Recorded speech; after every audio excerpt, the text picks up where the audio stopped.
और कुछ एक भगत भाई बहनों की शंकाएं मेरे पास में आई है। 2-4 शंकाएं हम उनकी ले लेते हैं जो उन्होंने दास को लिख कर भेजी है।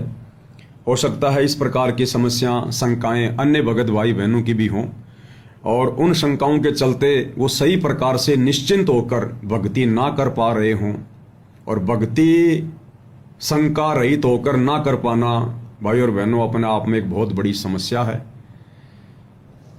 और गुरुदेव भगवान तो यही चाहते हैं कि हम आत्माएं बिल्कुल निसंशय होकर भक्ति मार्ग पर आगे बढ़ें। सतसाई भगत जी, मेरा नाम किशन दास है। मुझसे एक गलती हो गई थी। नामदान लेने के बाद मैंने पोर्न वीडियो देखकर मास्टरबेशन कर दिया था। क्या इसमें मेरा नाम खंड हो जाएगा? देखो भगत जी, ऐसा है, परमेश्वर जी के विधान अनुसार, मालिक के ज्ञान आधार अनुसार उन्होंने हमें जो नाम दिया है, चाहे प्रथम नाम हो, चाहे सतनाम हो, चाहे सार नाम हो, नाम कभी भी खंड नहीं होता है। साहिब का नाम अखंड है और सकल सब खंड। इस परमेश्वर ने अपने शब्द से, अपने नाम से ही पूरी सृष्टि को रचा है। ये खंड पिंड और ब्रह्मांड रचे हैं परमेश्वर जी ने। इनका नाम अखंड है भगत जी। हम 2 कोटि के जीवों की क्या औकात जो हम परमेश्वर के नाम को खंड कर दें। इनके नाम को तो ब्रह्मा विष्णु महेश काल और अक्षर पुरुष भी खंड नहीं कर सकता। तो नाम भगत जी कभी खंड नहीं होता है। नाम के साथ में, नाम उपदेश लेने के बाद में उस नाम से, उस उपदेश से लाभ प्राप्त करने के लिए, फायदा लेने के लिए हमें जो मर्यादाएं बताई जाती है, जो नियम बताए जाते हैं, उन नियमों के टूट जाने से, मर्यादाओं के टूट जाने से वो नाम अपना काम करना बंद कर देता है। जिस प्रकार आपके घर में बिजली आ रही है और किसी कारण से आपके घर के बल्ब नहीं जल रहे हैं, तो आप ये थोड़ी कहोगे कि भगत जी हमारे घर की बिजली खंड हो गई। बिजली खंड नहीं होती, बिजली खंड नहीं है। बिजली तो पावर हाउस से आ रही है, थर्मल पावर हाउस से आ रही है। बिजली खंड नहीं हुई। आपने जो कनेक्शन ले रखा है उस कनेक्शन में कोई प्रॉब्लम है, या आपने बिजली का बिल नहीं भरा जिसके कारण से आगे से आपका कनेक्शन काट दिया गया है। हम ये नहीं कह सकते कि लाइट खंड हो गई, बिजली खंड हो गई। अगर वो लाइट खंड हो जाती, बिजली खंड हो जाती, तो बाकी पूरे शहर में, पूरे गांव में लाइट क्यों आ रही है? तो हमारे घर में, हमारे कनेक्शन में, हमारे बिजली के उपकरणों में कोई दिक्कत है। तो इसी प्रकार साहिब का नाम अखंड है और शकल सब खंड। गुरुदेव भगवान बार बार सत्संग में जिक्र करते हैं कि बच्चों गलती करोगे नाम खंड हो जाएगा। गलतियां करोगे, मर्यादा तोड़ोगे तो नाम खंड होगा। अब वो नाम खंड होने का मतलब है उस नाम से जो लाभ मिलते हैं वो लाभ मिलना बंद हो जाएंगे, क्योंकि हमने मर्यादा तोड़ दी, नियमों में हमने चूक चाकरी कर दी। साहिब के दरबार में कमी काहे की नाय, हंसा मोज ना पावता तेरी चूक चाकरी माई। तो हमने भगत जी नियम और मर्यादाओं का ध्यान रखना पड़ेगा। गुरुदेव ने जो नियम बताए हैं, जो मर्यादाएं हमें बताई हैं, उनके बिना हमारी भक्ति सफल नहीं हो सकती। और ये ऑटोमेटिक सिस्टम है। और नियम केवल वही नहीं है जो गुरुदेव भगवान ने हमें नाम दीक्षा के समय दिए हैं। जैसे प्रथम नाम दीक्षा के समय 11 नियम दिए जाते हैं, वैसे ज्ञान गंगा पुस्तक में 21 नियम लिखे हुए हैं। सतनाम के समय 34 या 35 नियम दिए जाते हैं। और सारनाम मिलने के बाद तो भाई कदम कदम पे नियम हो जाते हैं, कदम कदम पर। फिर तो हमने कॉमन सेंस का प्रयोग करना पड़ेगा, अपनी बुद्धि विवेक का भी इस्तेमाल करना पड़ेगा। जितने हम सत्संग सुनते चले जाएंगे, नित नए नए नियम आप और हमारे सामने आते जो है वो चले जाएंगे। और एक सत्संग में गुरुदेव भगवान ने हमें यही बताया कि कुछ नियम तो आप जियों को फार्म पर लिखकर दे दिए जाते हैं नाम दीक्षा के समय, ताकि हम मर्यादाएं खंड ना करें। और कुछ नियम फिर आप जैसे जैसे सत्संग सुनते चले जाओगे, आप जी की बुद्धि काम करना शुरू कर देगी। उस हिसाब से आप जी को पता चलता चला जाएगा कि क्या क्या नियम हैं, क्या क्या गलतियां करने से हमने बचना है, ताकि परमेश्वर नाराज ना हो और हमारी भक्ति सही प्रकार से सुचारू रूप से चलती रहे, तो हमने अपने कॉमन सेंस का भी प्रयोग करना पड़ेगा। कॉमन सेंस का भी अगर नहीं करेंगे तो भाई और बहनों बात बात पे नियम तोड़ेंगे। तो गुरुदेव भगवान हमें क्या कह रहे हैं, किस प्रकार से हमने किन किन नियमों को फॉलो करना है। नियम केवल वही नहीं है जो गुरुदेव ने फार्म पर लिख कर दे दिए नाम दीक्षा के समय। गुरुदेव कह रहे हैं कुछ नियम आपको नाम दीक्षा के समय दिए जाते हैं, कुछ नियम जब आप सत्संग सुनोगे तब आपकी समझ में आते चले जाएंगे। यानी सत्संगों में गुरुदेव हमें जो आदेश देते हैं, जैसे गुरुदेव ने किसी भी फार्म पर नहीं लिखा कि हमने सोना नहीं पहनना, लेकिन गुरुदेव ने सत्संगों में बिल्कुल आदेश दे दिया, नियम बता दिया कि सोना तो भगत ने घर में भी नहीं रखना, पहनना तो बहुत दूर की बात है, इसमें काल का प्रवेश है। अब ये आदेश हो गया। और कुछ नियम गुरुदेव ने बताया कि जब आप अपनी कॉमन सेंस का प्रयोग करोगे, जब आप ज्ञानी हो जाओगे, विद्वान हो जाओगे सत्संग सुन सुन के, तो कॉमन सेंस से भी आपको पता चल जाएगा कि क्या क्या नियम होते हैं भक्ति मार्ग में। तो क्या कह रहे हैं गुरुदेव भगवान, एक बार सुन लेते हैं। तो हमने फाउल नहीं होना। फाउल पॉइंट अब धीरे धीरे आपके समझ में आ जाएंगे, कुछ कथाओं के माध्यम से और कुछ इस फार्म के ऊपर जो लिखे होते हैं इसमें भी हमने कुछ लिखे हैं। कुछ आप वैसे कॉमन सेंस से भी समझ जाओगे कि ऐसे ऐसे होता है। कुछ आप जी कॉमन सेंस से भी समझ जाओगे कि भक्ति मार्ग में ऐसा ऐसा होता है, ऐसे ऐसे नियम होते हैं। गुरुदेव कह रहे हैं कुछ आप कॉमन सेंस से भी समझ जाओगे। अब ये कॉमन सेंस हमारी कब काम करेगी? कॉमन सेंस हमारी उस समय काम करेगी जब हम सत्संगों को ध्यान से सुनेंगे, चिंतन मनन करेंगे कि गुरुदेव क्या कहना चाहते हैं इन सत्संगों के माध्यम से। एक सत्संग ही तो जरिया है जो गुरुदेव अपने विचार आप और हमारे तक भेज रहे हैं। और एक समय फिर गुरुदेव ने बताया कि पुण्यात्माओं ऐसा भी आ जाएगा, सबका नहीं, उन आत्माओं का जो हर प्रकार से मर्यादाओं में रहेंगे, नाम को खंडित नहीं होने देंगे, गुरु को परमात्मा मानेंगे और अपना टारगेट शतलोक बना लेंगे। फिर वे आत्माएं आने वाले समय में गुरुदेव के हर एक संकेतों को समझने लग जाएंगी। यानी सारी बातें अध्यात्म की गुरुदेव खुल के नहीं बताएंगे। इसलिए तो गुरुदेव कहते हैं कि आप संकेत समझने लग जाओगे। संकेत, ये शब्द क्यों यूज किया गुरुदेव ने कि आप संकेत भी समझने लग जाओगे। अर्थात कुछ बातें ऐसी हैं भक्ति मार्ग की मोक्ष प्राप्ति के लिए, वो हमने संकेतों से ही समझनी पड़ेंगी, गुरुदेव खुलकर नहीं कहेंगे।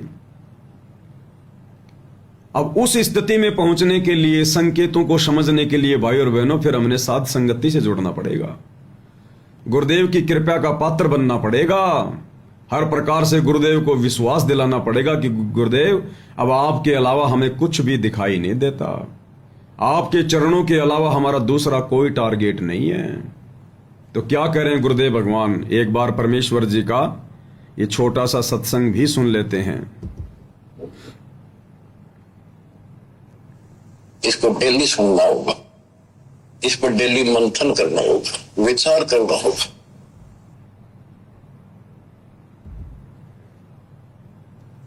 यानी कुछ देर भी पूरे संत की संगत में आ जा तो ऐसी गजब की बातें बताते हैं वो, क्योंकि संत तो बैठते मालिक की चर्चा करेगा, और ऐसी बात का अगर तो अगले के खटके, क्योंकि संत तो बैठते ही मालिक की चर्चा करेगा। संतों के, भक्तों के गुरुदेव ने क्या लक्षण बताए कि अपने भगत भाई बहनों के बीच में बैठते ही मालिक की चर्चा करेगा और ऐसी ऐसी बातें बताएगा जो कालजे में जाके चोट करेंगी, खटकेंगी हृदय में। और इन आश्रमों में क्या हो रहा है, बैठते ही राजनीति की चर्चा। अरे भगत जी बसें आ गई, चल रहे हो क्या परशुराम की जयंती में? अरे भगत जी, अरे यहां तो 2 दिन हो गए अपने को कबीर प्रकट दिवस पर, बोर हो गए, चलो चलो सिरसा में नकली कबीर पंथी कबीर जी को जन्म लियो अवमान कर जयंती मना रहे हैं, चलो चलो हरियाणा रोडवेज की बसें आ गई। अरे भगत जी, अरे तुम किसको वोट दे रहे हो? अरे गुरुजी ने तो बीजेपी को वोट देने के लिए कहा है, कांग्रेस को मत दे देना भगत जी, हाँ देख लेना बीजेपी वाले जीतेंगे। दुनिया भर की बकवादें इन आश्रमों में, सड़ी गली राजनीति की बातें, भक्ति का कोई नामो निशान नहीं वहां पर। तो गुरुदेव के वचनों के अनुसार ये लोग कहां चल रहे हैं? गुरुदेव तो कह रहे हैं संत जहां भी बैठेगा केवल भगवान की चर्चा करेगा, परमात्मा की चर्चा करेगा। और गुरुदेव कहते हैं बच्चों फिर एक दिन ऐसा भी आएगा तुम संकेत समझने लग जाओगे। संकेत कि जो परमात्मा के अंश होते हैं वो तो संकेत समझने लग जाते हैं। संकेत यानी कुछ देर भी पूरे संत की संगत में आ जा तो ऐसी गजब की बातें बताते हैं वो, क्योंकि संत तो बैठते मालिक की चर्चा करेगा और ऐसी बात का अगर दो अगले के खटके तो अवश्य आत्मा पकड़ जाती है। जो कोयल के बच्चे होते हैं अपनी माँ की बोली तुरंत समझ जाते हैं, एक बार बोलते ही कान खड़े हो जाते हैं उनके, दूसरे बोल पड़ती है तो उठ कर चल पड़ते हैं। इसी प्रकार जो परमात्मा के हंस होते हैं वो पूर्ण संत की सत्संग को संकेतों को समझना शुरू कर देते हैं। इसी प्रकार जो परमात्मा के हंस होते हैं, एक होता कौवा, एक होता हंस। हंस परमात्मा उसी भगत को कहते हैं जो हर प्रकार से निर्विकार हो जाता है, अपने गुरु को ही परमात्मा के रूप में हृदय से स्वीकार कर लेता है, जिसको इस नश्वर संसार की वास्तविकता का पता चल जाता है, जो अपना एकमात्र टारगेट सतलोक बना लेता है, मुक्ति बना लेता है। उसके ऊपर फिर गुरु की रजा हो जाती है, गुरु अपनी मेहर उसके प्रति छोड़ना शुरू कर देता है, उसको ग्रेस मार्ग देना शुरू कर देता है, उसकी तरफ विशेष ध्यान देना शुरू कर देता है, उसका ज्ञान योग खोल देता है। उसके बाद वो अपने गुरु के संकेतों को समझने लग जाता है। अब इसी बात को लेकर तो भाई और बहनों इन आश्रम वालों का, हम सत्सेवकों का विरोधाभास है, क्योंकि हमारी स्थिति गुरुदेव के आशीर्वाद से वहां पहुंच गई कि हम गुरुदेव के संकेतों को समझने लग गए। गुरुदेव अपना आशीर्वाद देकर हमें अपने संकेतों को समझा देते हैं। और ये लोग अभी वो पहली क्लास के बच्चे की तरह, भले उनको सार नाम मिल गया, सार शब्द मिल ले लिया इन लोगों ने, लेकिन उनकी बुद्धि अभी प्रथम कक्षा के बच्चे की तरह है। वो तो नॉर्मल सत्संगों को ही नहीं समझ रहे, संकेतों को भला कैसे समझेंगे। इसलिए वो साथ संगति के विचारों का विरोध करते हैं, क्योंकि ये बहुत आगे की बातें हैं, अगम की बातें हैं। साथ संगति की इन बातों को समझने के लिए, गुरुदेव के संकेतों को समझने के लिए तो हमारे को गुरु की रजा चाहिए। भगत पूर्णतया मर्यादा में होना चाहिए, गुरु मुखी होना चाहिए, राजनेताओं के नहीं। भगत ने अपने सतगुरु के चरण चाटने चाहिए, तब जाकर ये संकेत समझ में आएंगे। तो जो भगत जी का सवाल है, भगत जी ने जो कहा है कि भगत जी, सतसाहिब जी मेरा नाम किशन दास है, मुझसे गलती हो गई थी, नामदान लेने के बाद मैंने पोरन वीडियो देखकर मास्टरबेशन कर दिया था, क्या इससे मेरा नाम खंड हो जाएगा? तो नाम तो खंड होता नहीं भगत जी, लेकिन मर्यादाएं खंडित होने से फिर गुरु जी का आशीर्वाद भगत के सिर से हट जाता है, यानी नाम फिर अपना काम करना बंद कर देगा। इसलिए गुरुदेव ने इसको नाम खंड की संज्ञा दी है। अब ये क्या होता है भगत जी? देखो, भक्ति की शुरुआत में, क्योंकि देखो आपकी युवा अवस्था है और ये जो 15 साल से लेकर जो ये 25-30 साल तक का जो समय होता है भगत जी, ये काल प्रेरणा से हमारे शरीर में बहुत सारे हार्मोन्स वगैरह स्रावित होते हैं। थोड़ी बहुत विज्ञान हम भी पढ़ा करते थे, जब पढ़ा करते थे तो हमारे शरीर में बहुत सारे बदलाव आने शुरू हो जाते हैं। और युवा अवस्था होती है, काल सिर पर बैठा होता है। जैसे परमात्मा कहते हैं ना कि जवानी के होती जात नहीं, कोई मिला भजन का साथ नहीं, और मेरी सुन्नी तीसी मात नहीं, जिसने बेटा भगत बनाया है। कि एक तो मुझे संगति ऐसी मिल गई, स्कूल में कॉलेज में कोई नाम उपदेशी नहीं, भक्ति की बातें किसी के निकट नहीं, और दूसरा ये समय ऐसा, ये जवानी का समय, युवा अवस्था, इस समय काल कुछ अच्छा सोचने नहीं देता, और मेरी सुन्नी तीसी मात नहीं, जिसने बेटा भगत बनाया है, और ना मेरे परिवार में कोई भगत, ना मेरी माँ, ना मेरा बाप जो मेरा कोई मार्गदर्शन करें। तो इस कारण से फिर काल का दाव लग जाता भगत जी। लेकिन होगा क्या, इन चीजों से बचने के लिए हमने गुरुदेव के ज्ञान को आधार बनाना पड़ेगा, परमात्मा जी के सत्संगों को थोड़ी गहनता से सुनना पड़ेगा, समझना पड़ेगा।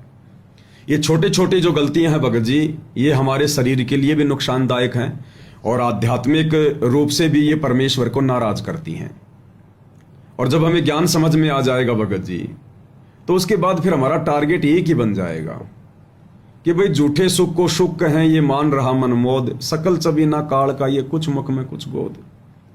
परमात्मा तो हमें सतभक्ति मंत्र देकर काल का ऋण उतरवाना चाहते हैं, जिस ऋण के नीचे हम युगों युगों से दबे पड़े हैं। और ये काल क्या चाहेगा? ये तो उल्टी शिक्षा देगा। ये काल हमें इस प्रकार की गंदी आदतों में डालकर, हमें इस प्रकार की गंदी और घटिया आदतों में डालकर हमें ऋणी बनाना चाहता है, हमें अपने कर्जे में दबा के रहना चाहता है।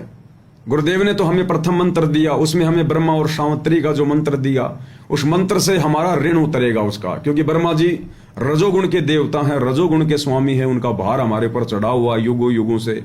हम लोगों ने न जाने कितने कुकर्म किए हैं, ब्याह शादी करके कितने बच्चे पैदा कर दिए, कितना हमने अपने शरीर से पदार्थ बाहर निकाल दिया, हम उसके ऋणी बने हुए हैं। अब गुरुदेव ने हमें उसका ऋण उतारने का मंत्र दे दिया उस प्रथम मंत्र में, तो हमने तो उसका ऋण उतारना चाहिए, ना कि वापस हमने मास्टरबेशन करके, हस्त मैथुन करके, ऐसी घटिया आदतों को अंजाम देके, ना कि हमने उसको ऋण को और ज्यादा अपने ऊपर जो है वो चढ़ाना चाहिए। बताओ फिर हम कैसे उसके ऋण मुक्त होंगे? एक तरफ तो हम ब्रह्मा सावित्री जी का मंत्र जाप कर रहे हैं कि हमारे ऊपर इसका ऋण है वो उतरे, और दूसरी तरफ हम इस प्रकार की घटिया आदतों में पड़े हुए हैं। तो बताओ फिर ऋण उतरेगा कैसे? हमारी उधार चूकता होगी कैसे? ये हमें छोड़ेगा कैसे? नो ड्यू सर्टिफिकेट देगा कैसे? तो ये सारी चीजें भगत जी ज्ञान को आधार बनाकर ही हमने विचार करना पड़ेगा। और देखो, थोड़ी बहुत दृढ़ता भगत जी आप और हमने भी लानी पड़ेगी। अगर सब कुछ हम गुरुदेव भगवान के ऊपर ही छोड़ देंगे तो भी बात बिगड़ जाएगी, क्योंकि गुरुदेव तो हमारे भरोसे बैठे हैं कि मैंने तो मेरे बच्चों को ज्ञान दे दिया, नाम दे दिया, सही गलत की जानकारी दे दी, और फिर हमारे को मनुष्य शरीर प्राप्त है, ऊपर से गुरुदेव ने तत्व ज्ञान दे दिया। हम जानवर थोड़ी हैं जो परमात्मा गले में रस्सी डालकर पीछे से डंडा मारकर ही सारा काम करवाएंगे। हम मनुष्य योनि में हैं। सभी योनियों में सर्वश्रेष्ठ हमारे को बुद्धि मिलती है, उससे भी ऊपर गुरुदेव ने अपना तत्व ज्ञान दे दिया, काल के झंझट से परिचित करवा दिया। अब आप और हमने भगत जी फिर विचार तो करना पड़ेगा, तो थोड़ी सी हिम्मत हमने भी दिखानी पड़ेगी।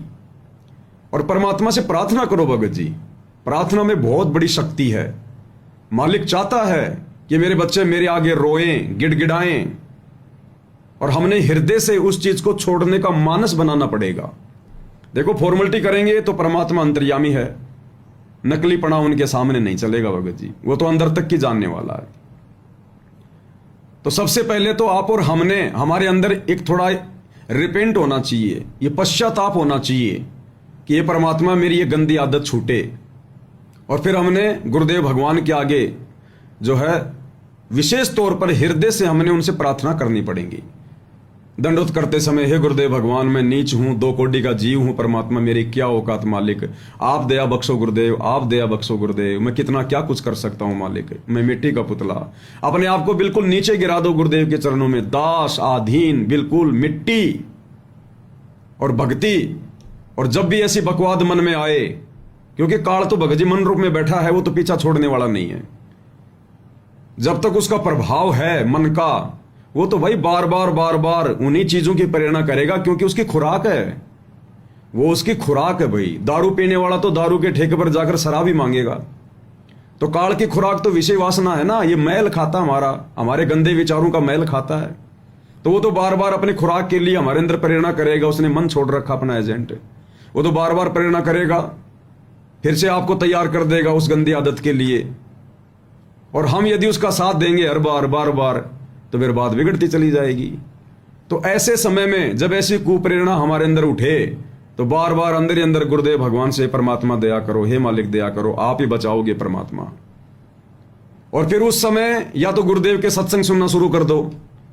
जैसे आप सत्संग सुनना शुरू करोगे, 2, 4, 5, 10 मिनट तो वो मन अपनी बकवाद करेगा, लेकिन फिर धीरे धीरे जब हम सत्संग सुनेंगे तो 20-15 मिनट के बाद में फिर वो धीरे धीरे उसका प्रभाव डाउन हो जाएगा।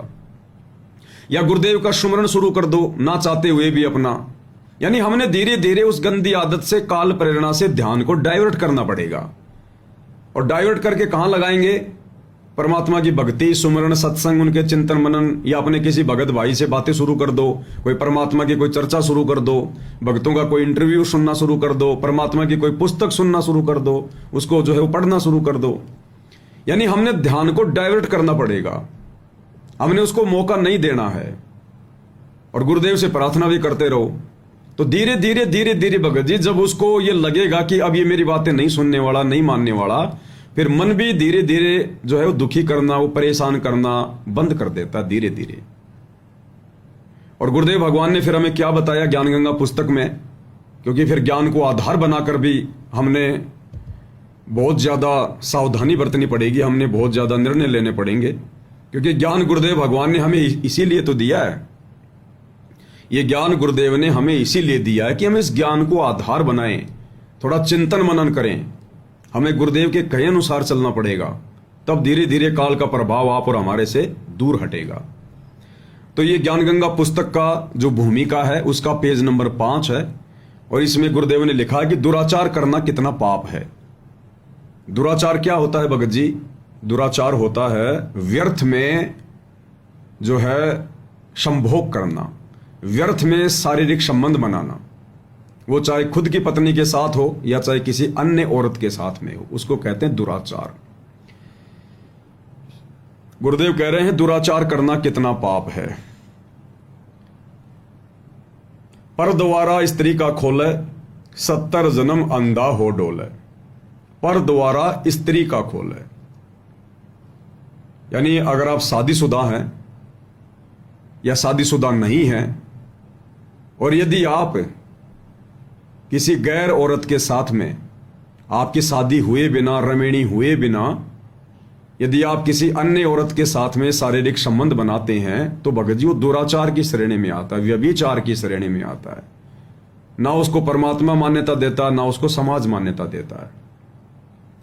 तो कहते हैं ऐसा जो व्यक्ति होता है 70 जन्म वो अंधा हो डोले। लगातार ऐसे व्यक्ति को जो दुराचार करता है, व्यभिचार करता है, उसको लगातार 70 जन्म अंधे के प्राप्त होते हैं। चाहे वो मनुष्य बनकर अंधा हो, चाहे गधा बन के अंधा हो, चाहे कुत्ता बन के अंधा हो, ऐसी उसकी दुर्गति होती है। फिर पूज्य कबीर परमेश्वर जी ने बताया है कि जो व्यक्ति किसी पर स्त्री के साथ दुष्कर्म करता है तो वह 70 जन्म अंधे का जीवन भोगता है। बुद्धिमान व्यक्ति ऐसी आफत कभी मोल नहीं लेता, मूर्ख ही ऐसा कार्य करता है। जैसे आग में हाथ डालने का अर्थ मौत मोल लेना। जैसे कोई व्यक्ति किसी अन्य के खेत में बीज डालता है तो वह महामूर्ख व्यक्ति है। दूसरे के खेत में अपना बहुमूल्य बीज डालना, गुरुदेव ने कहा कि यह कोई बुद्धिमता नहीं है। बीज से एक नई फसल तैयार होती है और बीज को किसान बहुत संभाल के रखता है, और जब बीज बीजने का समय आए और उस बीज को यदि वो कुर्डियों पे डाल के आ जाए, गंदगी में, या फिर किसी दूसरे के खेत में डाल के आ जाए, तो उसको क्या मिलेगा मूर्ख को? उसके तो बीज का सत्यानाश हो गया। बुद्धिमान व्यक्ति ऐसा कभी नहीं कर सकता। वैश्यागमन को ऐसा जानो जैसे कुर्डियों पर गेहूं का बहुमूल्य बीज का थैला भरकर डाल आए। यह क्रिया बुद्धिमान व्यक्ति नहीं कर सकता। या तो महामूर्ख या शराबी, निर्लज अर्थात घंड व्यक्ति ही किया करता है। विचारणीय विषय है कि जो पदार्थ शरीर से नाश होते हुए आनंद का अनुभव कराता है, जो पदार्थ यानी हमारे शुक्राणु शारीरिक भोग करते समय या मास्टरबेशन करते समय, हस्त मैथुन करते समय, जो पदार्थ हमारे शरीर से बाहर निकलते समय कुछ क्षण के लिए ऐसे आनंद का जो है वो आनंद प्रदान करता है, आनंद महसूस होता है, वो पदार्थ, वो शुक्राणु यदि हमारे शरीर में रहे तो सोचो भाई और बहनों वो कितना आनंद देगा, कितना लाभ देगा। वो विचारणीय विषय है। जो पदार्थ शरीर से नाश होते हुए आनंद का अनुभव कराता है, यदि वह शरीर में सुरक्षित रखा जाए तो कितना आनंद देगा। और एक समय आएगा भाई और बहनों जब हम गुरुदेव के ज्ञान को आधार बनाकर इस क्रिया से दूर हट जाएंगे तो काल थोड़े बहुत दिन ही हमें दुखी करेगा, परेशान करेगा, या शौपन दोष के माध्यम से हमें जो है वो परेशान करेगा। फिर एक समय ऐसा आ जाएगा परमात्मा उन शुक्राणुओं को, उस पदार्थ को हमारे शरीर में ही रमाना शुरू कर देगा, समाना शुरू कर देगा। और उसके बाद देखना भाई और बहनों, हमारा शरीर फुर्तीला, दीर्घायु, लंबी आयु मिलेगी हमें। हमारे चेहरे पर नूर होगा, तेज होगा, क्योंकि वो सामान्य पदार्थ नहीं होता है। हम जो भी खाते हैं, पीते हैं, वो उसका रस होता है। और जब उसको हम अपने शरीर में रखेंगे, सुरक्षित रखेंगे, और परमेश्वर की इस भक्ति से फिर वो शुक्राणु, वो पदार्थ हमारे शरीर से बाहर नहीं निकलेगा। परमात्मा की फिर अपनी अलग ही व्यवस्था है। परमात्मा फिर उसको शरीर में ही रमाना शुरू कर देंगे। और फिर देखना परमेश्वर जी के आशीर्वाद से हमें भक्ति में उतना आनंद आएगा जितना आनंद हम उस पदार्थ को शरीर से बाहर निकालते समय जूठा लिया करते थे। विचारणीय विषय है कि जो पदार्थ शरीर में से नाश होते हुए आनंद का अनुभव कराता है, यदि वह शरीर में सुरक्षित रखा जाए तो कितना आनंद देगा। दीर्घायु यानी लंबी हमें आयु प्राप्त होगी, स्वस्थ शरीर, कोई रोग नहीं होगा, स्वस्थ मस्तिष्क, सूरवीरता एवं स्फूर्ति प्रदान करता है। कितने फायदे हैं। और छोटी सी गलती के कारण हम लोग कितना बड़ा नुकसान कर रहे हैं। अरे यदि हमारा मस्तिष्क स्वस्थ नहीं होगा, भक्ति क्या हम खाक करेंगे। शरीर हमारा स्वस्थ नहीं होगा, फुर्तीला नहीं होगा, स्फूर्ति नहीं होगी, भक्ति क्या हम खाक करेंगे। और वैसे भी 20 प्रकार की टेंशन बनी रहेगी, काल हमारी बुद्धि पे बैठा रहेगा क्योंकि बार बार हमसे वो गलतियां करवा रहा है। तो गुरुदेव कहते हैं विचारणीय विषय है कि जो पदार्थ शरीर से नाश होते हुए आनंद का अनुभव कराता है, यदि वह शरीर में सुरक्षित रखा जाए तो कितना आनंद देगा। इसलिए भाई और बहनों, गुरुदेव भगवान कहते हैं कि भाई अपने बच्चों को सुसंगति में डालना चाहिए। 3 साल के बच्चे को ही गुरुदेव से उपदेश दिलवा देना चाहिए, परमात्मा से जोड़ देना चाहिए। क्योंकि ये इस प्रकार की जो घटिया आदतें हैं भाई और बहनों, ये हस्त मैथुन की, ये मास्टरबेशन की, या अन्य जो है लड़कियों के प्रति कोई गंदी नजर वगैरह, ये बच्चा बचपन में उसकी जो युवा अवस्था होती है, और आजकल तो भाई और बहनों 8-10 साल के बाद में बच्चा सब कुछ समझने लग जाता है। फिर उसकी संगति पे निर्भर करेगा कि बच्चा किन लोगों की संगति कर रहा है, किन लोगों की कुसंगति में पड़ा हुआ है। और इसीलिए परमात्मा ने दास को प्रेरणा करके फिर ये मैसेज डलवाया कि भाई अपने बच्चों को 8वीं 10वीं पढ़ाओ, इससे ज्यादा ना पढ़ाओ। इससे ज्यादा वो पढ़ेगा तो पढ़ने का कोई मकसद तो है ही नहीं, क्योंकि नौकरी हमने लगाना नहीं, भगवान ने देनी है 2 टाइम की रोजी रोटी। भक्ति करेंगे तो देगा भगवान। वो जो बड़े बड़े जो नौकरशाह हैं, बड़े बड़े जो मंत्री हैं, संतरी हैं, IAS IPS अधिकारी हैं, उनको भी भक्ति के प्रतिफल में परमात्मा वो नौकरी दे रहा है, 2 टाइम के टूक दे रहा है। इस जन्म में नहीं तो किसी और जन्म में उन्होंने भक्ति की होगी, मिला उनको भक्ति से ही है। और हमारे बच्चे वर्तमान में बचपन से भक्ति पे लग गए तो परमात्मा क्यों नहीं देगा। जिस भगवान ने भजन दे दिया, क्या भोजन नहीं देगा? उसकी व्यवस्था तो परमात्मा पहले करके देगा। इसलिए अपने बच्चों को 8वीं 10वीं पढ़ाओ, इससे ज्यादा ना पढ़ाओ। हमने समाज और दुनिया देख के नहीं चलनी है। दुनिया को आध्यात्मिक ज्ञान नहीं, भगवान के ऊपर उनका विश्वास नहीं, भगवान का उनके सिर पे पंजा नहीं। इसलिए शिक्षा को एकमात्र वो अपना रोजी रोटी का और आगे बढ़ने का साधन समझ रहे हैं कि शिक्षा नहीं तो कुछ नहीं, शिक्षा नहीं तो कुछ नहीं, क्योंकि उनको भगवान का सहारा नहीं है। उनको उनके पास सत भक्ति नहीं है, और जो भक्ति उनके पास थी वो कर करके थक गए, उस भक्ति से कुछ मिलना नहीं था, तो उनका विश्वास उठ गया भगवान से और भक्ति से। तो उन्होंने एकमात्र ये शिक्षा का सहारा पकड़ लिया कि पढ़ोगे लिखोगे तो नौकरी लगोगे, बड़े अधिकारी बनोगे, कानून के जानकार हो जाओगे। अब हो गया आदमी कानून का जानकार, बन गया जज, नौकरी ज्वाइन कर ली, और घर आते समय गाड़ी हो गई एक्सीडेंट, वहीं मर गया वो जज। क्या काम आई उसकी वो पढ़ाई वो 15-20 साल की। और भक्ति से परमात्मा पल पल रक्षा करेगा। कहे कबीर शरण गह मेरी हो रक्षा जल थल की। तो हमारे लिए भक्ति महत्वपूर्ण है। तो 8वीं 10वीं अपने बच्चे को पढ़ाओ, और जब तक बच्चा 8वीं 10वीं पढ़ता है हर प्रकार से उसकी देखभाल भी करो। स्कूल में जा जाके सप्ताह में 2 बार या 3 बार निकलते बढ़ते जरूर वहां जाओ, ताकि बच्चे को भी इस बात का भय रहेगा कि मेरे बाप ने मुझे फ्री नहीं छोड़ रखा, मेरा बाप मुझे संभालता रहता है, देखता रहता है। तो बच्चा कुसंगति का शिकार होने से बचेगा। और फिर क्या करेगा बच्चा? फिर आगे चल के जो बच्चा ये सोच रहे कि भाई हम इसको पढ़ाएंगे लिखाएंगे, इसको नौकरी लगाएंगे, फिर वो क्या करेगा? वो 12वीं में जाएगा, वो कॉलेज में जाएगा। भाई उसके बाद वो बच्चा फिर आपके हाथ से निकल जाएगा। फिर उसके नए नए दोस्त हो जाएंगे, और फिर उसको कैसी संगति मिलेगी? उसको उन्हीं लोगों की कुसंगति मिलेगी जो पहले से जो बिगड़े हुए हैं, जिनके घरों में ना भक्ति है, ना भगवान है, ना कोई अच्छे संस्कार हैं। उनकी वही गंदी आदतें, सिगरेट पीना, बीड़ी पीना, जर्दा खाना, फिल्म वगैरह देखने के लिए जाना, लड़कियों पे गंदी नजरें रखना, वो सारे कर्म फिर आपका बच्चा सीखेगा। फिर क्या कर लोगे भाई? फिर तो हाथ से निकल जाएगा। तो हमारे ऊपर तो परमेश्वर का पंजा है, गुरुदेव भगवान का भक्ति का सहारा है। 8वीं 10वीं अपने बच्चे को पढ़ाओ, इससे ज्यादा ना पढ़ाओ, बस केवल अक्षर ज्ञान हो जाए, बच्चे को तीनों समय की आरती पढ़नी आ जाए, गुरुदेव की पुस्तकें पढ़नी आ जाए, गुरुदेव सत्संग सुना रहे हैं, दिखा रहे हैं पुस्तकें, हम देख रहे हैं, समझ रहे हैं, इतना ही पर्याप्त है। बाकी 2 टाइम की रोटी ये भगवान देगा जो पूरी दुनिया को दे रहा है, तीनों लोकों में प्रवेश करके जो सबका धारण पोषण कर रहा है। तो दूसरा क्या होता है भगत जी, ये जो घटिया आदतें होती है मास्टरबेशन जैसी, ये कुसंगति का नतीजा होता है, कुसंगति का नतीजा। और आजकल सबसे बड़ी कुसंगति, आपको बाहर भी जाने की जरूरत नहीं है कुसंगति करने के लिए, गंदी आदतें सीखने के लिए। आजकल इस कालबली ने सबके हाथ में मोबाइल दे दिए, सबके हाथ में। अच्छी वस्तु गंदी वस्तु आपकी जेब में है, जब मर्जी उसमें गंदी वस्तु देखकर अपना धर्म कर्म नष्ट कर लो और भगवान के सत्संग सुन के अपने अच्छे कर्म बना लो। तो अब ये गुरुदेव भगवान ने भी ज्यादा हमारे को पाबंदी नहीं दी है, सबके हाथों में मोबाइल दे दिए, परमात्मा ने विज्ञान को शिखर पे पहुंचा दिया। लेकिन साथ में गुरुदेव ने हमें सत्संग भी दिए हैं, ज्ञान भी दिया है। तो बच्चे तो हमारे नादान हैं, ना समझ हैं, इसलिए आप और हम भगत भाई बहनों की जिम्मेदारी बनती है अपने बच्चों को भक्ति पर लगाएं, भक्ति से संबंधित उनको बातें बताएं और अपने बच्चों की हरकतों पर भी नजर रखें कि बच्चा कहीं कुसंगति का शिकार तो नहीं है, कहीं गलत रास्ते तो नहीं चल रहा है। आप बच्चों पर भी ध्यान रखें।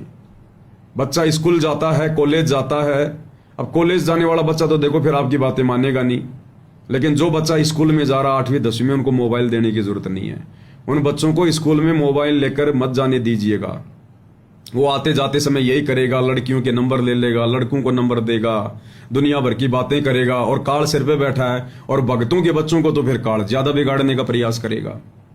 तो बच्चों पे भी नजर रखो, स्कूल में जाते रहो सप्ताह में 1 बार 2 बार, ताकि बच्चे को थोड़ा डर रहे, थोड़ा भय रहे। तो भगत जी, इन गंदी आदतों से हटने के लिए सबसे पहले गुरुदेव के ज्ञान को आधार बनाना पड़ेगा। आप और हमें ये मनुष्य जन्म क्यों मिला है, हमने इस बात को समझना पड़ेगा। और हमारे गुरुदेव भगवान सतलोक के राजा क्यों हिसार जेल में बैठे हैं 12 साल से, असहनीय कष्ट क्यों भोग रहे हैं, 2 साल तक रोहतक की जेल में क्यों रहे, सिर्फ आप और हमें भगत बनाने के लिए, इन गंदी आदतों से हमें छुटकारा दिलाने के लिए, हमें इस काल के लोक से बाहर निकालने के लिए।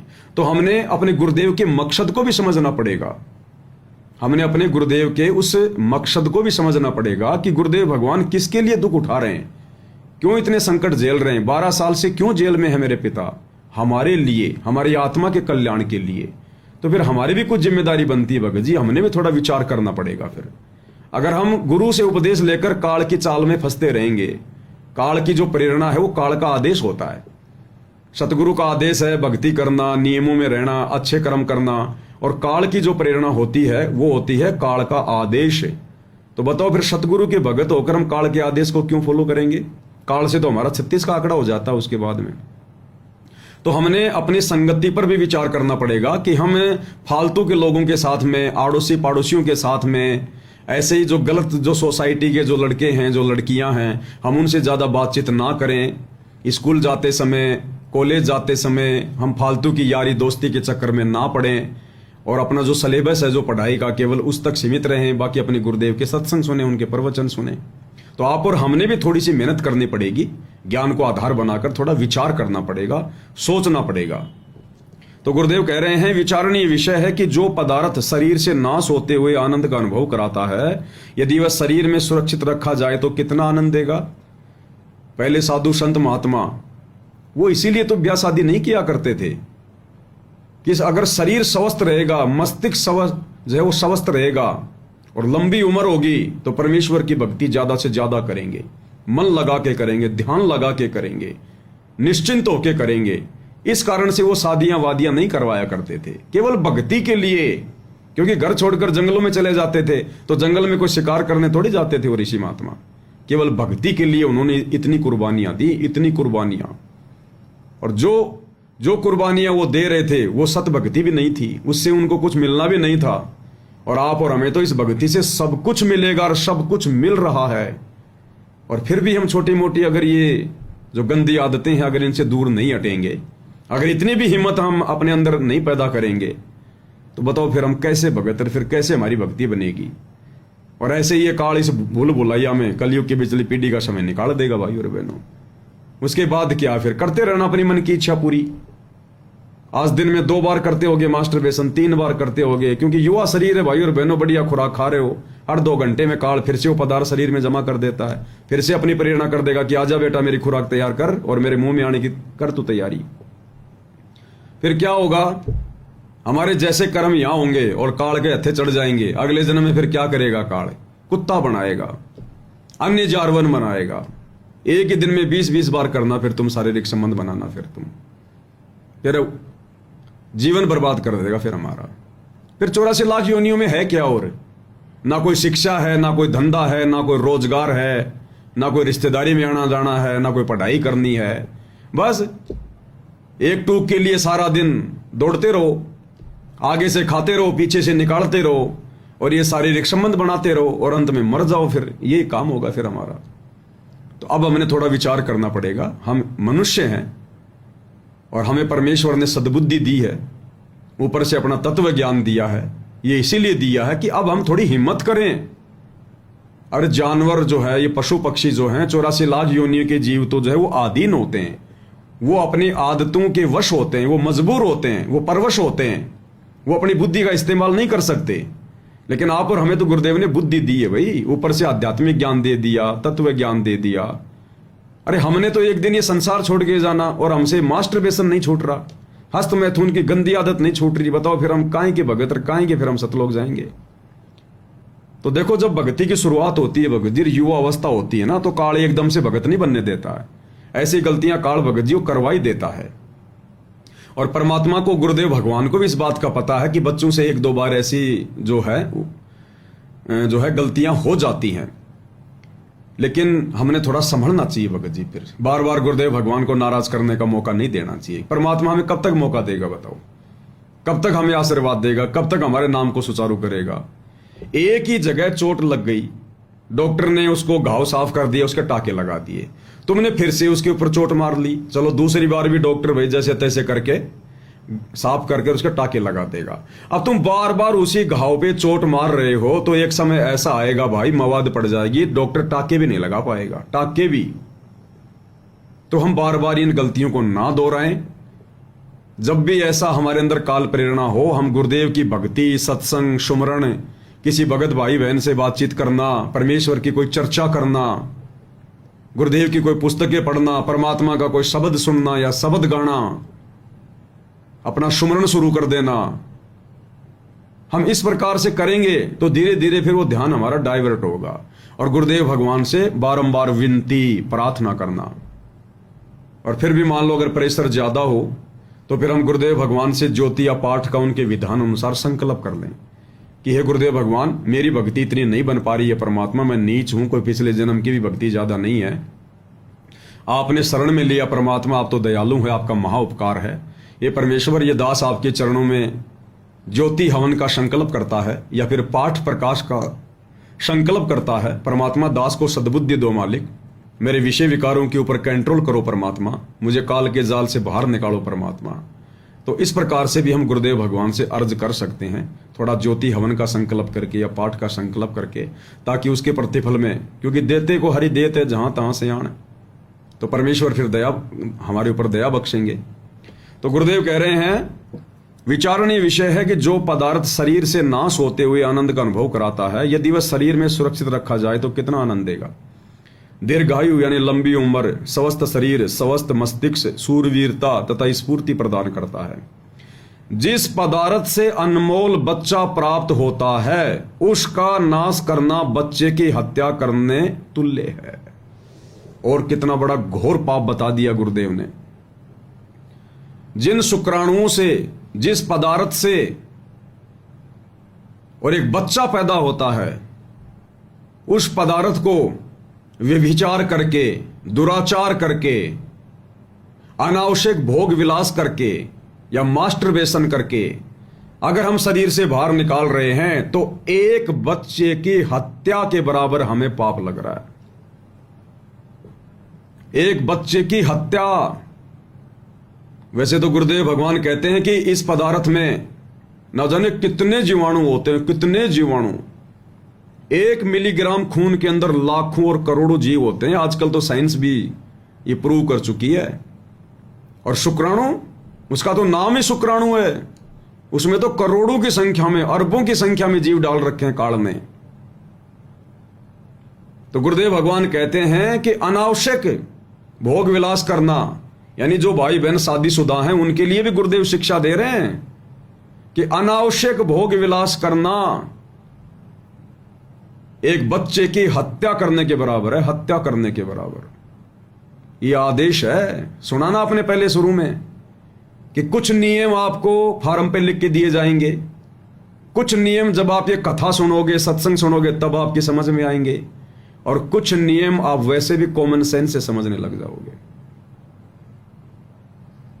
तो काल यही तो हमारे सबसे ज्यादा कर्म बिगाड़ता है, रजोगुण के माध्यम से।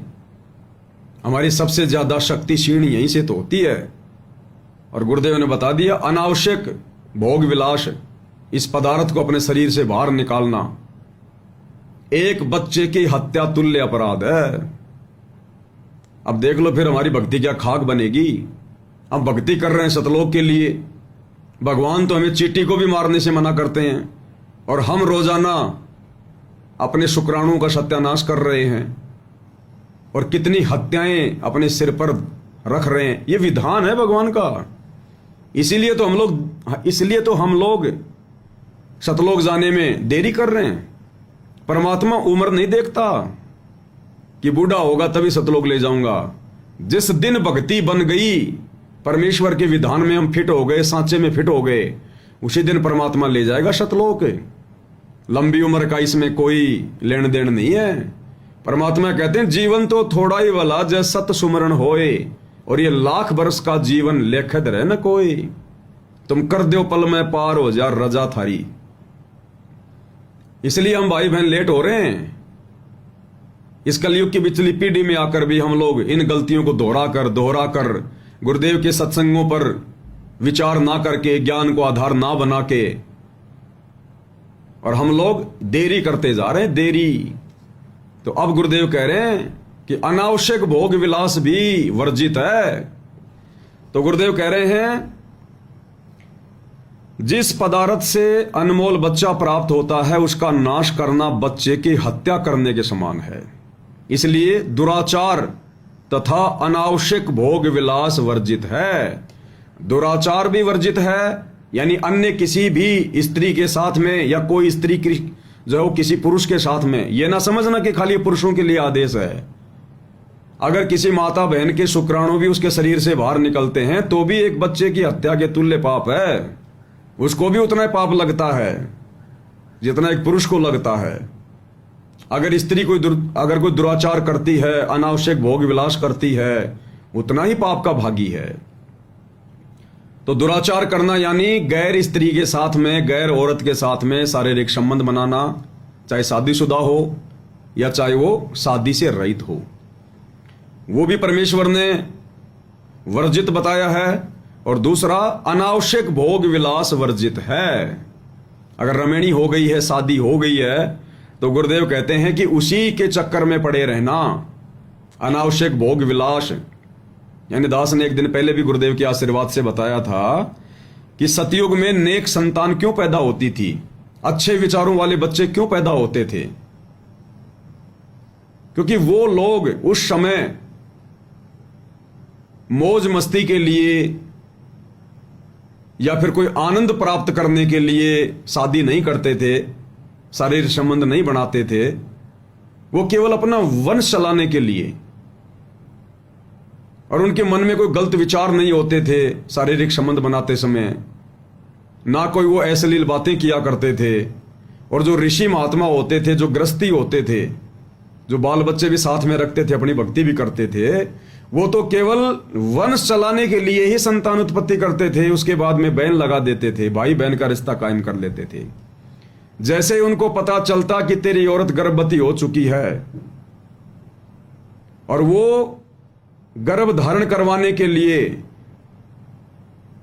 शारीरिक संबंध भी उसी समय बनाते थे जिस समय माता बहनें गर्भ धारण करने की स्थिति में होती थी। यानी जब उनका पीरियड का टाइम होता था, समाप्त होता था, उसके 4 या 5 दिन तक जो है माता बहनें गर्भ धारण करती हैं, बच्चादानी का मुंह जो है खुला होता है। केवल उसी समय वो लोग शारीरिक संबंध बनाया करते थे। और जैसे उनको पता चलता कि बच्चा ठहर गया है, बच्चा गर्भ में ठहर गया है, उसके बाद वो फिर भाई बहन का रिश्ता कायम कर लेते थे, क्योंकि सतयुग त्रेता द्वापर में गर्भ खराब नहीं हुआ करते थे। अच्छी आत्माएं आती थी, उनके पास भक्ति होती थी, वो गर्भ में नहीं मरा करते थे। वो कोई एक आध, कोई बड़ी मुश्किल से, कोई अपवाद स्वरूप। इसलिए फिर वो बच्चे भी लंबी उम्र जिया करते थे, स्वस्थ उनके शरीर होते थे, गलत विचार नहीं होते थे। तो गुरुदेव भगवान कह रहे हैं कि अनावश्यक भोग विलास वर्जित है। अनावश्यक भोग विलास वर्जित है। ये नहीं कि रमणी हो गई तो भाई रोजाना का काम हो गया, कई कई बार का काम हो गया। परमेश्वर संकेत कर रहे हैं। इसलिए तो गुरुदेव ने बताया कि जो हंस आत्माएं होंगी परमात्मा की, वो संकेतों को समझने लग जाएंगी। अब ये छोटा सा पैराग्राफ ज्ञान गंगा पुस्तक का 5-10 लाइन का, अब आप और हम भाई बहन तो इसको बस यूं पढ़ के निकल जाते हैं आगे। पता नहीं कितनी बार हमने पढ़ा होगा। क्या हमने इतनी गहनता से कभी विचार किया? जब इतनी गहनता से विचार हम करेंगे उस परमेश्वर के द्वारा लिखी गई प्रत्येक लाइन पर, क्योंकि ये शब्द किसी अरे गहरे साधु संत महात्मा किसी भगत के नहीं है, ये परमेश्वर के शब्द हैं। और परमेश्वर का कोई भी लेख, कोई भी शब्द, कोई भी सत्संग अनावश्यक नहीं होता है, निष्प्रयोजन नहीं होता। तो इतना विचार हमने करना पड़ेगा। हम कितने पाप के भागी बन रहे हैं, मास्टरबेशन करके, दुराचार करके। और परमेश्वर कहते हैं वो रिंचक सा सुख और दुख सुमेर समाना। वो 5-10 सेकंड के झूठे सुख के लिए आप और हमने कितना जो है वो कर्जा ले लिया ब्रह्मा जी से, काल का ऋण चढ़ा लिया हमने। वो तो 1 मिनट का समय लगा हमारे को वो कुकर्म करने में तो, और कई कई योनि फिर हमारे को गधा कुत्ता सुअर बनाता है उसके प्रतिफल में, कोई कोई योनि। तो गुरुदेव कहते हैं रिंचक सा सुख, यानी जरा सा सुख, झूठा सुख, और दुख सुमेर समाना, और पहाड़ जैसा दुख मोल ले लिया हमने। तो भाई और बहनों, हमने गुरुदेव के इस तत्व ज्ञान को आधार बनाकर ही इन विषय विकारों पर विजय प्राप्त करनी है। और इसमें गुरुदेव का आशीर्वाद, गुरुदेव की रजा हमें विशेष चाहिएगी। उनकी रजा के बिना, उनकी मेहर के बिना, उनके ग्रेस मार्ग के बिना कुछ भी संभव नहीं है। अकेला ज्ञान ही हमें सहारा नहीं देगा। ज्ञान तो हमें जानकारी देगा सही और गलत की, और उस सही मार्ग पर चलने के लिए हमें जो शक्ति मिलेगी वो फिर भक्ति से मिलेगी। तो हमने ज्ञान और उसके बाद गुरुदेव की भक्ति हमने बिल्कुल जी जान लगा के करनी पड़ेगी। भक्ति की शक्ति से फिर हमारा मन डटेगा, इस मन पे कंट्रोल होगा। अब गुरुदेव तो आत्मा को मजबूत करना चाहते हैं, आत्मा की खुराक खिला के। आत्मा की क्या खुराक है? गुरुदेव के सत्संग, सुमरण करना, 5 यज्ञ करना, परमेश्वर की महिमा करना, यह है आत्मा की खुराक है। और बाकी जो बकवादे हैं हम सब जानते हैं, यह है मन की खुराक है। तो हम तो मन को बराबर तैयार कर रहे हैं इन गंदी आदतों में पड़कर, अनावश्यक भोग विलास के चक्कर में पड़कर। तो बताओ फिर बेचारी आत्मा क्या करेगी? आत्मा तो पहले से बेचारी मूर्छित पड़ी हुई है। इन्हीं विषय विकारों के दबाव में आकर आत्मा तो पहले से बेचारी बेहोश है। इस आत्मा की बेहोशी को हटाने के लिए तो गुरुदेव ने भक्ति दी हमारे को। अब हम होश में लाने के इंजेक्शन भी लगा रहे हैं, भक्ति भी कर रहे हैं, और उधर से बेहोशी की दवा भी खा रहे हैं, यानी वो कुकर्म भी कर रहे हैं। तो बताओ फिर क्या होगा? फिर हमारा 2 नावों की सवारी हो गई है। तो 2 नावों की सवारी करने वाला कभी पहुंचता अपनी मंजिल पर? कभी नहीं पहुंचता। इसलिए दास की प्रार्थना है किशन भाई से, ये शायद अभी नए नए जुड़े हैं साध संगति से, इन्होंने शायद ये शंका समाधान के नंबर देखकर फोन किया है, जो परमेश्वर ने रविवार से शुरू करवाया है 9 से 12 शंका समाधान का प्रोग्राम ऑनलाइन। ये नंबर देखकर इन्होंने फोन किया है। अब ये नए नए जुड़े हैं और कहीं से कोई समाधान इनको मिल नहीं रहा था, क्योंकि ये बातें भाई और बहनों ये कोऑर्डिनेटर नहीं बताएंगे आपको। ये कोऑर्डिनेटर तो खुद इस गंदी आदतों में पड़े हुए हैं। ये कोऑर्डिनेटर तो खुद मास्टरबेशन करते हैं, खुद ये भाई और हस्त मैथुन करते हैं, अपनी गुरु बहनों पे गंदी नजर रखते हैं। ये खुद विषय वासनाओं के चक्कर में पड़े हैं। सारे तो नहीं, लेकिन ज्यादातर, क्योंकि इनकी बुद्धि पे काल बैठा है, और काल प्रेरित आदमी कभी भी कोई भी घटिया हरकत कर सकता है। और ये तो गुरुदेव भी क्लियर कर चुके हैं भाई और बहनों, इसमें कोई हाथ कंगन को आरसी क्या, पढ़े लिखे को फारसी क्या। इन कोऑर्डिनेटरों की, इन आश्रम वालों की गंदी और घटिया हरकतों को तो गुरुदेव भी हिसार जेल से विशेष संदेश में कई बार बोल चुके हैं कि अपनी गुरु बहनों के ऊपर गंदी नजर करते हैं, उनके साथ में अश्लील हरकतें करते हैं। शर्म आनी चाहिए, डूब के मर जाओ। विचार करना होगा कि हम कौन है, कहां से आए। आपस में खेचातानी रखते हो अभी भी भगत हो गए। अच्छे इंसान तो जगत वाली बिना करते ऐसा जैसे भगत कर रही है। अच्छे इंसान तो जगत वाली बिना करते ऐसा जैसे भगत कर रही है।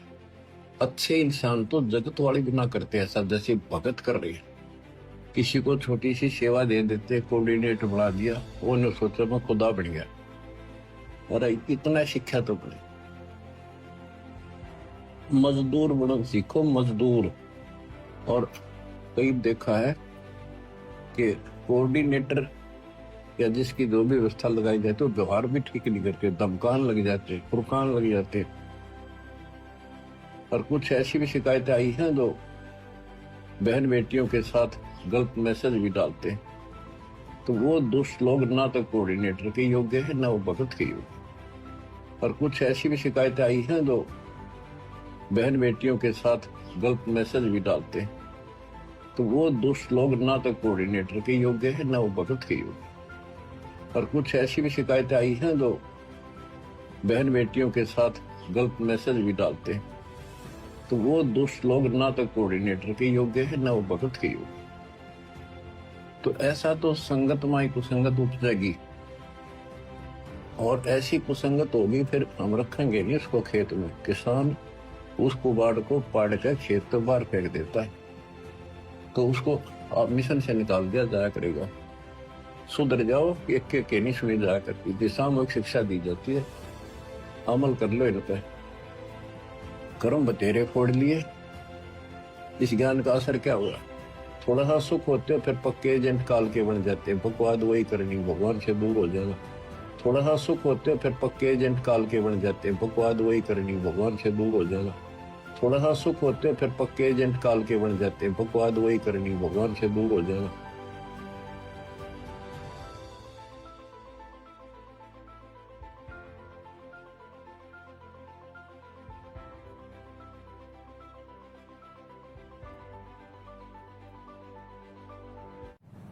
तो ये बातें इन आश्रमों में नहीं मिलेंगी भाई और बहनों आप लोगों को। आश्रमों में तो काल की खुराक है, काल की खुराक है। वहां सत्संगतियां नहीं है, कोई ज्ञान चर्चा नहीं है।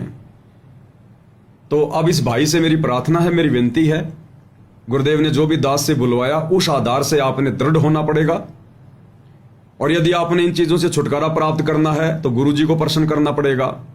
और गुरुजी को प्रसन्न करने के लिए भाई सबसे पहले तो आपसे जो भी गलतियां हो गई हैं आज से पहले, जितनी बार भी आपने इस गंदी हरकत के चलते गुरुदेव को नाराज किया है, आप गुरुदेव भगवान से हृदय से दंडवत करके क्षमा याचना मांगे। और आगे से परमात्मा के लिए जो है वो परमात्मा जी से हिम्मत मांगे और कोई ज्योति वगैरह का गुरुदेव के विधान अनुसार संकल्प कर लें इस गंदी आदत से छुटकारा प्राप्त करने के लिए। और भाई साथ संगति से जुड़े रहें, अच्छे विचारों से जुड़े रहो, परमेश्वर की भक्ति को ज्यादा महत्व दो। फालतू के यार दोस्त रिश्तेदार इनसे दूर रहो, वहां पे केवल मन की खुराक है, बकवाद है। और आज के बाद इन आश्रमों में जाना, इन नामदान सेंटरों पे जाना बिल्कुल बंद कर दो। पीट करके भी मत सोना उधर जब तक गुरुदेव भगवान हिसार जेल से बाहर नहीं आ जाते। अन्यथा भाई और बहनों, आग में हाथ देकर कभी शीतलता महसूस नहीं होती। तो ये सतलोक आश्रम तो विषय वासनाओं के अड्डे हैं। यहां तो काल बैठा हुआ, काल। तुम सोचो वहां जाकर हम हमारी आत्मा के मैलों को साफ कर लेंगे, नहीं होगा। उसके लिए परमात्मा ने सत्संगतियां शुरू करवाई हैं और कोई तरीका नहीं है भाई और बहनों, कोई भी तरीका। तो सबसे पहले गुरुदेव से माफी मांगो और खुद भी दृढ़ हो जाओ, हिम्मत करनी पड़ेगी भाई। अरे परमात्मा कहते हैं जो घुटने टेक के बैठ गया उसको कौन खड़ा करेगा? जो धीरे धीरे चल रहा है उसको तो फिर भी सहारा दिया जा सकता है। तो थोड़ी हिम्मत करो भगत जी, परमात्मा से प्रार्थना करो, भक्ति को ज्यादा महत्व दो और कुसंगति को छोड़ो, साथ संगति से जुड़ो, तब परमेश्वर दया करेंगे। क्यों नहीं होगी दया? जब हमारे जैसे नीचों के ऊपर परमात्मा ने दया कर दी। इन गंदी आदतों के शिकार कौन नहीं होते? हजारों में कोई एक आध व्यक्ति है जो बेचारा बच जाता है, अन्यथा 99% तो इन गंदी आदतों के शिकार होते हैं। हम सब पहले ऐसे ही थे, कोई छुपा हुआ नहीं हुआ, दूध का धुला हुआ कोई नहीं है भगत जी। परमेश्वर की दया से, उनके आशीर्वाद से, थोड़ी सी हिम्मत करने से फिर छुटकारा मिला। आज परमेश्वर की निशन से होकर भक्ति कर रहे हैं, भक्ति में आनंद आ रहा है। अब उसी पदार्थ को परमात्मा ने शरीर में रमाना शुरू कर दिया, जिसको पहले हम लोग अज्ञानता में बर्बाद किया करते थे। तो अब परमेश्वर दया करेंगे। और दूसरा भगत जी, गुरु अंतर्यामी है। हमारे को वैसे भी शर्म आनी चाहिए, डर लगना चाहिए। गुरु जी हमारे सामान्य माता पिता की तरह थोड़ी है, जो उनको पता नहीं चलेगा, हम कहीं भी एकांत में जाकर छुपकर हम लोग जो है इन गंदी आदतों को अंजाम दे देंगे। गुरु जी से क्या छुपा लोगे? उनका कैमरा तो घोर से घोर जो है गुफा में भी देखता है, 24 घंटे देखता है, लाइट नहीं जाती, अंधेरे में भी देखता है परमात्मा का कैमरा। तो गुरु जी तो हमारी हर हरकत पे नजर बना के रखते हैं कि ये नालायक क्या कर रहा है। तो मन में अगर कभी इस प्रकार का कुकर्म करने का विचार भी आए तो पहले ये विचार कर लेना कि पिताजी अंतर्यामी है, देख रहा है पल पल, उसका कैमरा कभी बंद नहीं होता। तो कल को जब गुरु जी आएंगे तब हम क्या मुंह दिखाएंगे गुरु जी को? क्या मुंह लेकर हम गुरु जी के सामने जाएंगे उनका आशीर्वाद लेने के लिए? क्या मुंह लेकर जाएंगे? परमात्मा कहते हैं, क्या मुख ले विनती करूं और लाज आवती मोए, और तुम देखत अवगुण करूं मैं कैसे भाऊं तोय। कि परमात्मा क्या मुंह लेकर मैं आपके सामने खड़ा होऊंगा मैं कल को? क्या मुख ले विनती करूं, क्या मुंह लेकर कि कुकर्म तो मैं सारे कर रहा हूं और कह रहा हूं कि मैं भगत हूं। तो क्या मुख ले विनती करूं, लाज आवती मोए, शर्म आनी चाहिए। और तुम देखत अवगुण करूं कि हे परमात्मा, हे अंतर्यामी, आप सब कुछ देख रहे हो, 24 घंटे भगत पे आपकी नजर होती है, और उसके बाद भी मैं अवगुण कर रहा हूं। तुम देखत अवगुण करूं फिर कैसे भाऊं तोय, फिर भला मैं कैसे आपको अच्छा लगूंगा?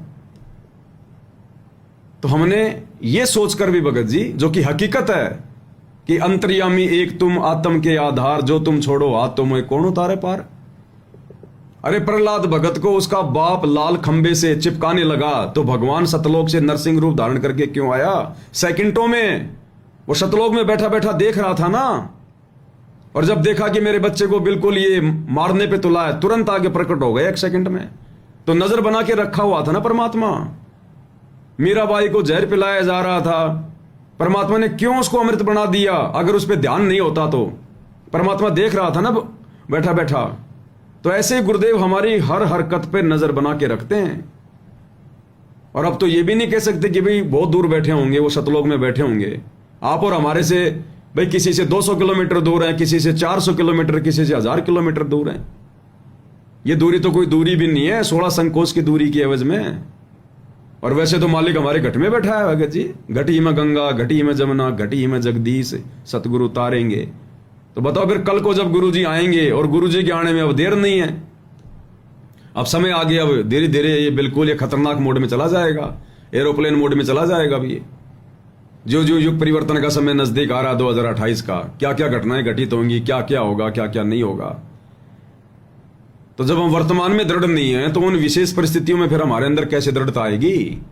और उन विशेष परिस्थितियों का जो आने वाले समय में आने वाली है युग परिवर्तन के दौरान, उनका सामना वही भगत करेगा जिसके पास भक्ति होगी, जो मर्यादा में होगा। अरे भक्ति की शक्ति से तो परमात्मा दया करेंगे, और वो शक्ति हम रोजाना ये कुकर्म करके अपनी नष्ट कर रहे हैं, मर्यादाएं तोड़ रहे हैं। तो हम आने वाले समय में विनाशकारी समय का भी फिर कैसे सामना करेंगे? और ले दे के सामना भी हो गया तो जब गुरुदेव आएंगे तो क्या मुंह लेके जाएंगे फिर गुरुदेव के दर्शन करने के लिए? गुरुदेव कह देगा, बेटा मैं तो तेरे रोज दर्शन किया करता था 24 घंटे, नालायक, तो ऐसे ऐसे उल्टे काम किया करता था। ये ज्ञान लेने के बाद, मेरा जो है भगत बनने के बाद में क्या मुंह दिखाएंगे फिर?